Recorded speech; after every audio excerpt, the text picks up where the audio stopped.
We begin with the front pages of the papers, and of course, happy Independence Day to Nigeria. 63 years. Wow, a long time coming. All right, we start off with Vanguard. Vanguard is leading with 24 hours to nationwide strike. Federal government meeting with NLC TUC ends in deadlock. The writer says Labour rejects government offers. A meeting convenes today. Other state council affiliates to ensure total compliance. Set up zonal strike coordinating committees. Federal government offers 25,000 naira wage award across board. And of course, we can see a photo story showing Nigeria's 63 celebration. Libaye emerges winner of Big Brother Nigeria All Stars. Live well, be happy. Death calls on us daily. Reflection on human flourishing in Nigeria. And that's coming from Professor Laguda. You can read that on page 15. On Financial Vanguard, we have devaluation. Banks rake in 1.9 trillion naira forex profit. On page 9, Buhari never regretted his decision as president, and that's coming from Gawashibu. Buhari reduces cement price to 3,500 naira per bag. Stories above. Wike moves against Okada operation, opens grazing in Abuja. Nigeria at 63. Governors can others preach peace, says country's challenges surmountable. U.S. court orders CSU to release Tinubu's academic records to Atiku.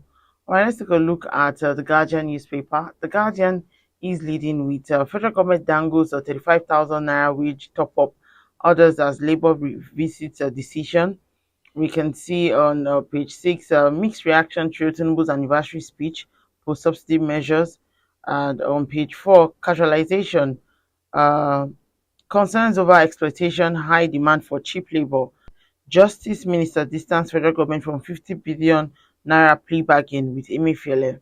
Right, let's take a look at the Punch newspaper. The Punch is leading with federal government okays allowance for senior staff. Labor may suspend the strike. The writer says a wage award now for all cadre of workers, says Bajabi Amila. VAT on diesel waived for 6 months. The federal government increases the allowance to 35,000 naira as Labour rejects 25,000 naira. OPS again warns against strike. Independence Day, APC berates the PDP as opposition faults Tinubu's speech. One died, seven injured in Lagos Ibadan Express crash. No plea bargain agreement with Emefiele, says AGF. You can see that on page 6. Stories above. Federal government issues first wholesale gas supply license under PIA. Devaluation. Government bank make 2.2 trillion naira. Manufacturers lose 495 billion naira. You can see that on page 16. And lastly, on the front page of the Punch newspaper, Chicago academic record. Tinubu lawyers kick as court orders release. And that's all we can take on the front pages of the papers. Join us after the break. We'll be right back.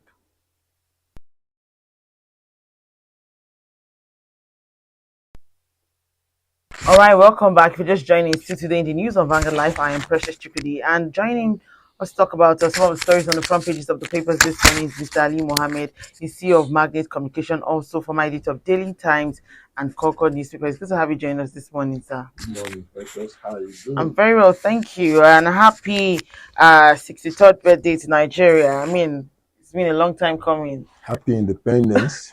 There is anything to cheer about?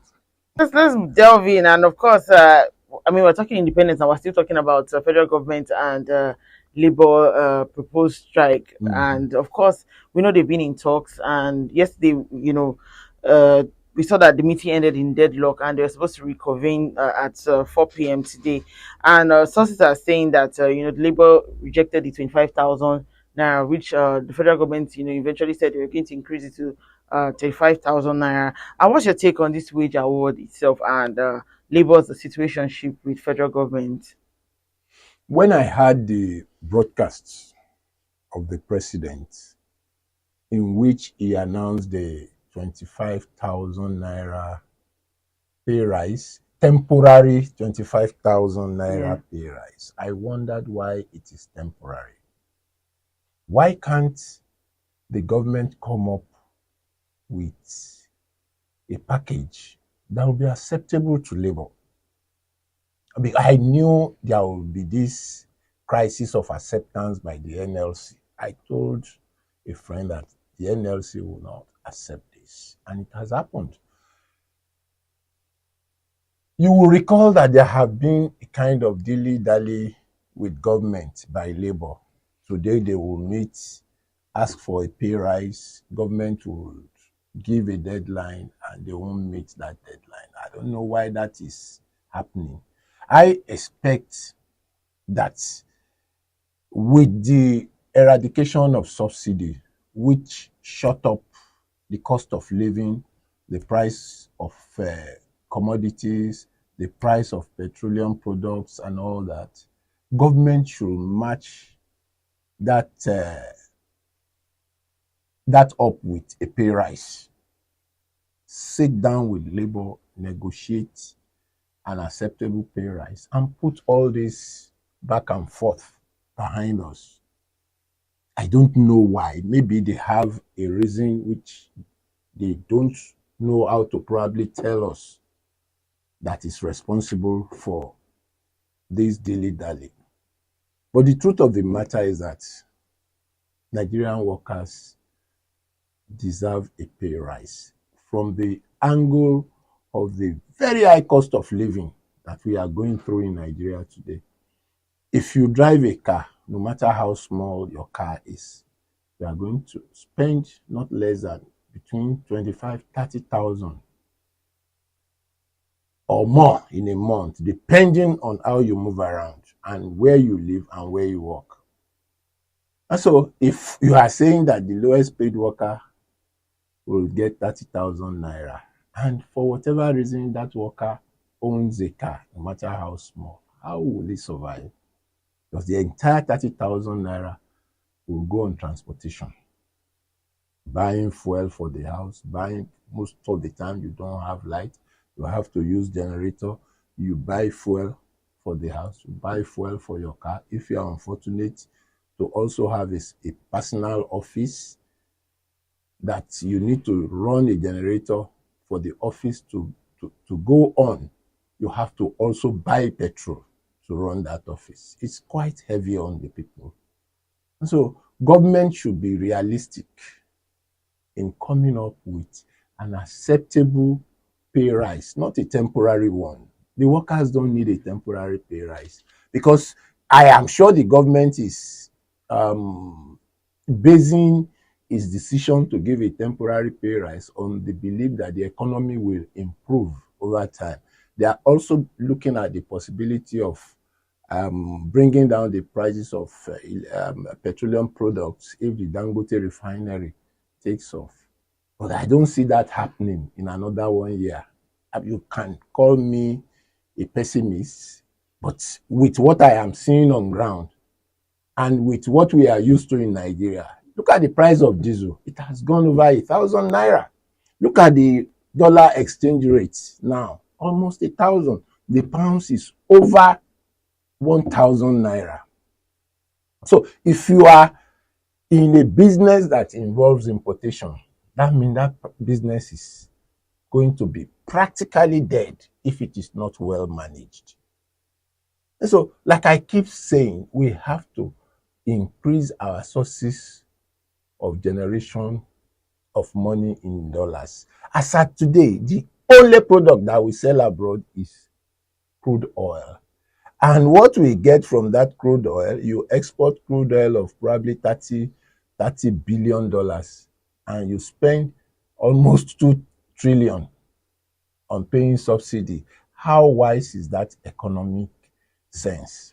I don't know. You understand what I'm saying? It will be difficult for any government to perform under that kind of situation. I am happy that the subsidy regime has been stopped, but I have read that it has started again because the government is trying to keep the prices of petroleum products, especially petrol, at 580 something, or at most 590, not above 600. So they've started paying subsidy again. I cannot verify that. But if it is true, we must find a solution to the problem of buying petrol from abroad, importing petrol from abroad with scarce dollars. The economy cannot sustain any subsidy regime today. And the solution is to get our refineries working. Very, very important. So Nigerians sort of feel like maybe this administration did not like do their due diligence before coming into office. Because I mean, we've seen from the time we heard that subsidy was over or is over, Mm. we've not been able to see any concrete work in terms of palliatives. We've just been hearing no action taken, just words of mouth. See, the principle behind the introduction of palliatives is not right. Palliatives, how many people are getting palliatives? We are a nation of 200 million people. You have less than 30 million of that population as between average and rich. Then you have over 170 million between middle level and low level. So if you now say you want to distribute 25,000 naira to citizens, how do you want to distribute it? You are distributing 1,000 of bags to over 1 million people in an area. How much of the rice will they get? I would have thought that government will go ahead and spend whatever budget they have for what it is. What is it? As palliatives. Spend whatever budget they have for palliatives on bringing down the cost of transportation. Flood the roads with buses that will move people at acceptable rates, good rates, like from here to CMS, 100 naira. You people won't feel the effect of the removal of subsidy. You understand? But now you are talking about 500 million naira on palliative. That 500 million can give you between 20 and 30 buses that can be distributed to states. And everybody, both the rich and the poor, will benefit from the operations of those buses. But here you are distributing palliatives that are not even getting to the grassroots. You are providing funds for palliatives and people are already pocketing those funds. Government officials are pocketing those funds and they are not spending it on palliatives.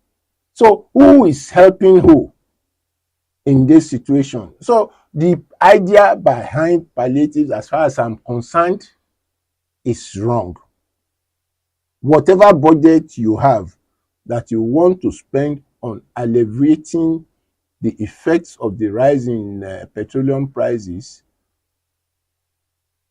could go into purchase of buses, invest, provide loan for small scale farmers, let them produce more food. When this happened, the president said, order the release of grains. We are not seeing those grains. Release of grains to the people and all that. But we can encourage farmers. Go and check out farms of people that are into farming today. They don't even have money to buy what they need to run their farms.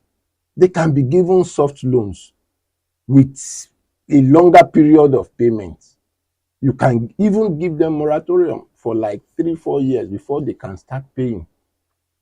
You understand what I'm saying? And it will boost agriculture. So we won't have to be distributing 1 cup of rice to a whole family. To me, that does not make sense. So government should sit down and reorder their priorities as regards the alleviation of the effects of the rise in prices of petroleum products on the masses.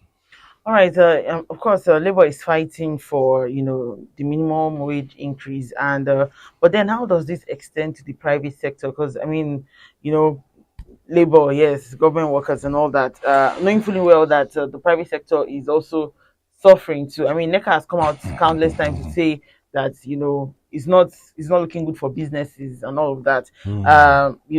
Even the private sector, they are retrenching staffs, Massively, and all of that. yes, So, like, yes. what exactly is it in? You see, the most companies, private companies, I mean, as in Nigeria today, are folding up. Those that are not folding up are operating at a very low capacity. Why? Because of the high cost of diesel.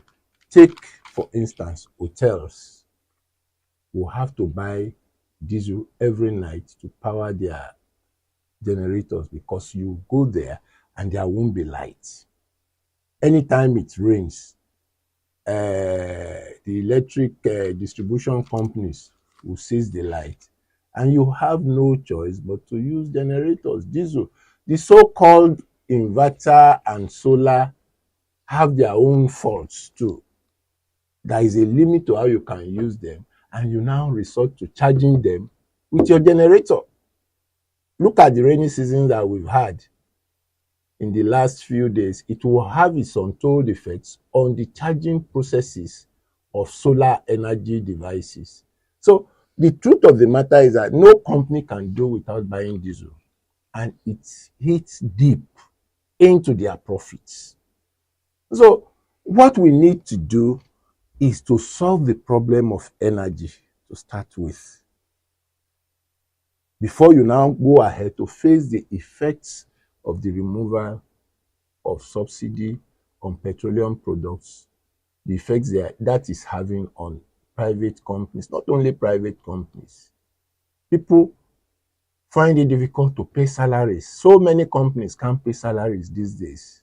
And you see workers striking, people committing suicide because they can't make ends meet.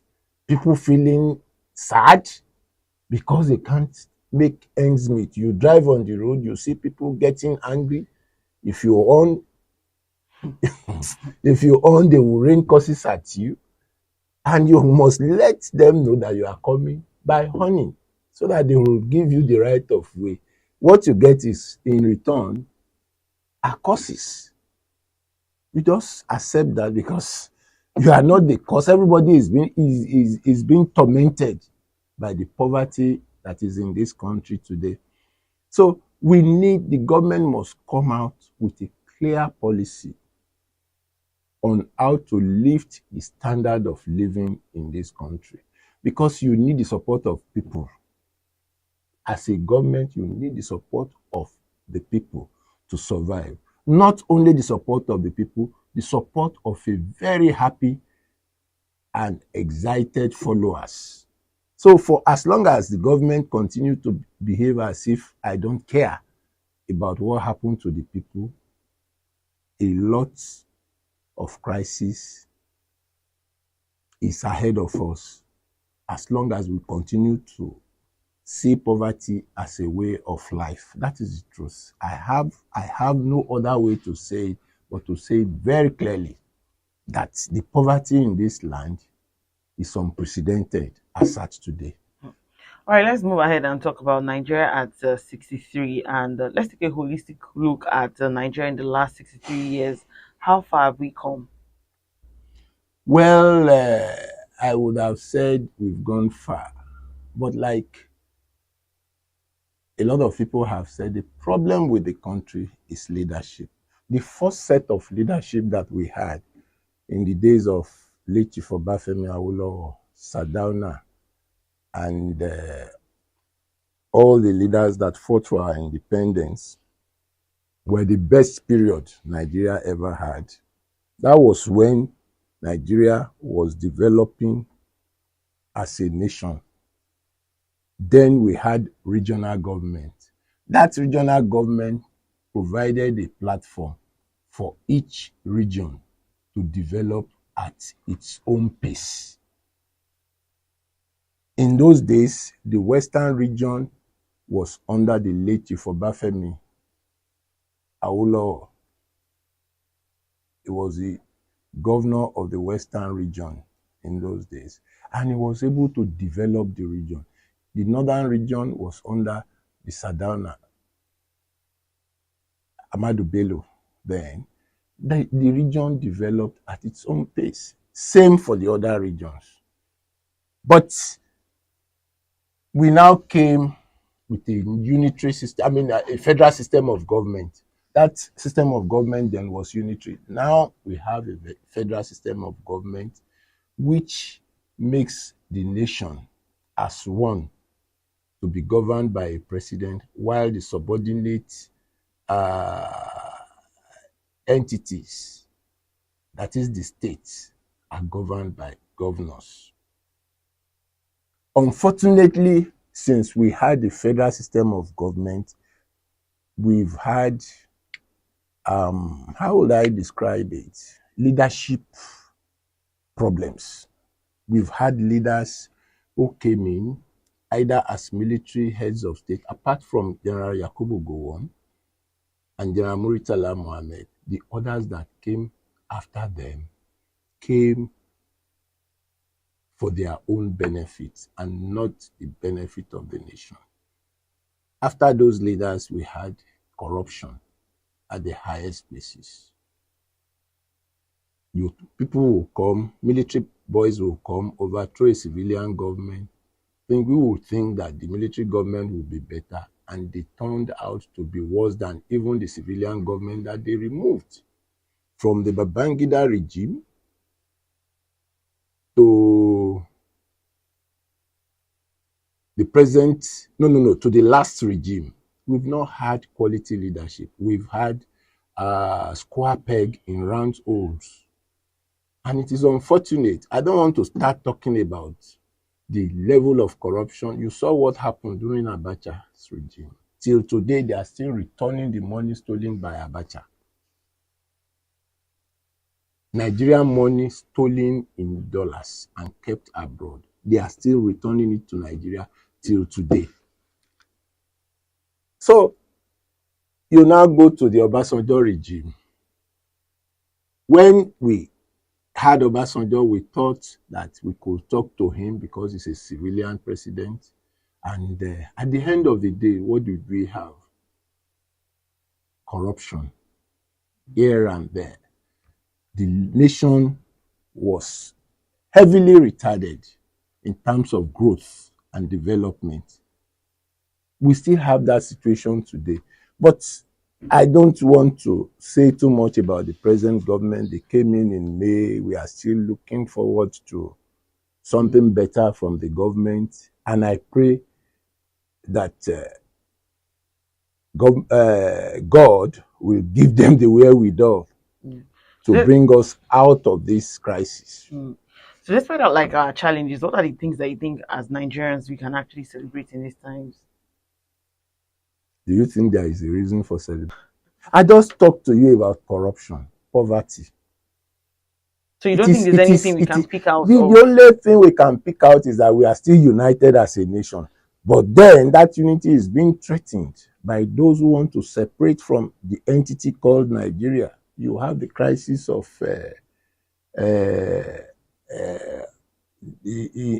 people who want to separate from Nigeria in the east.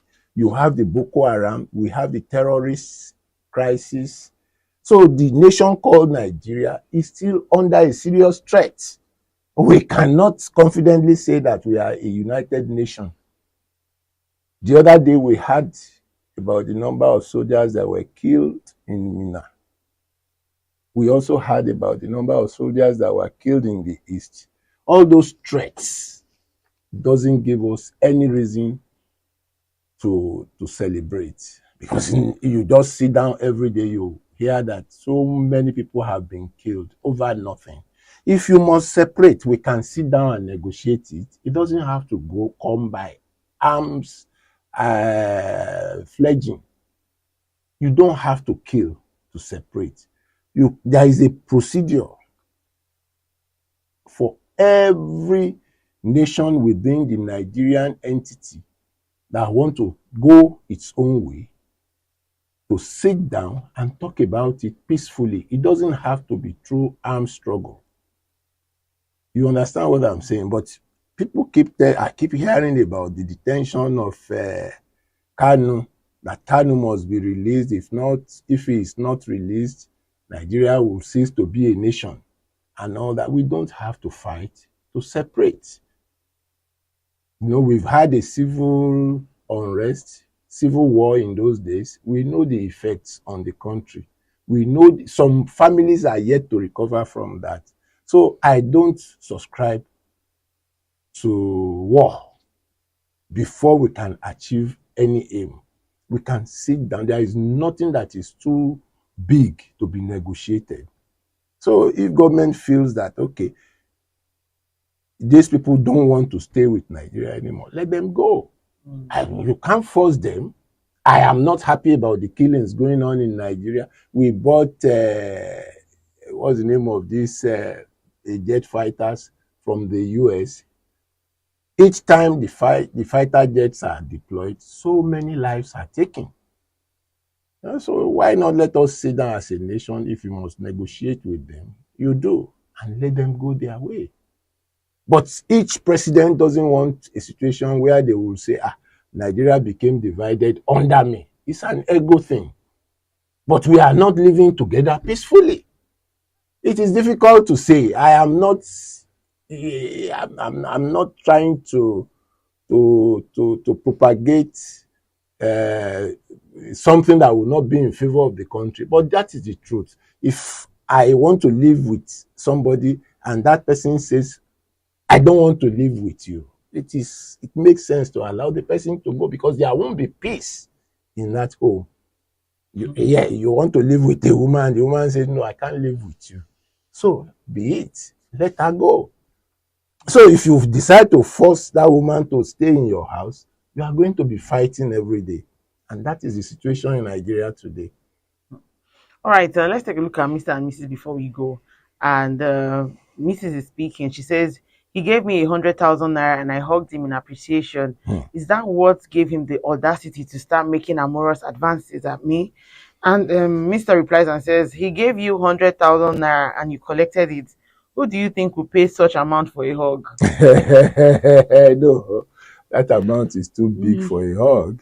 It should be for something deeper than a hug. Mr. deeper than a hug. All right, thank you so much, Mr. Ali Mohammed, CEO of Magnet Communications and former editor of Daily Times and Concord Newspaper. Thank you for sharing your thoughts with us this You're morning. most welcome. Also, remember that you can equally like, share, and subscribe on all our social media platforms showing on your screen. Find out today's stories, go to our website, www.vanguardngl.com to find out more. I am Precious Chukudi, and thank you for watching.